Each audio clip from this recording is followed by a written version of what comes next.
பிரபலத்தை மட்டும் வச்சு வந்துட்டு நம்மளால வந்துட்டு ஒருத்தர் வந்துட்டு நாட்டை வந்துட்டு ஆள முடியும் அப்படின்னு சொல்ல முடியாது.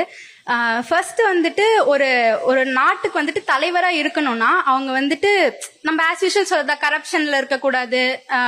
எப்பவுமே பொதுமக்களுக்கு ரீச்சபிளா இருக்கணும். அவங்க ஒரு கிரவுண்ட் ரியாலிட்டியை தெரிஞ்சுக்கிட்டு அவங்க வந்துட்டு ஆக்ட் பண்ணணும். அண்ட் அதே மாதிரி ப்ராமிசஸ் அப்படிங்கறது வைக்கிறத தாண்டி அது வந்துட்டு ஆக்ஷன்ஸா அவங்க மாத்தணும். இப்ப நிறைய சொல்லிட்டு இருக்காங்க அவங்களோட அவங்க என்ன பண்ண போறாங்க அப்படின்றத சொல்லிட்டு வராங்க.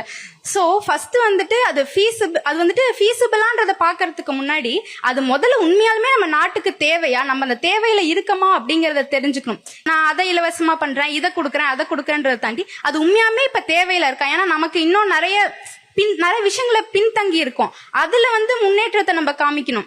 அதுக்கு தகுந்த மாதிரியான ஒப்பீனியன்ஸ் வந்துட்டு நிறைய அவங்க வைக்கணும். சோ அதை பொறுத்துதான் வந்துட்டு ஒரு லீடரை வந்துட்டு நம்மளால தேர்ந்தெடுக்க முடியும்.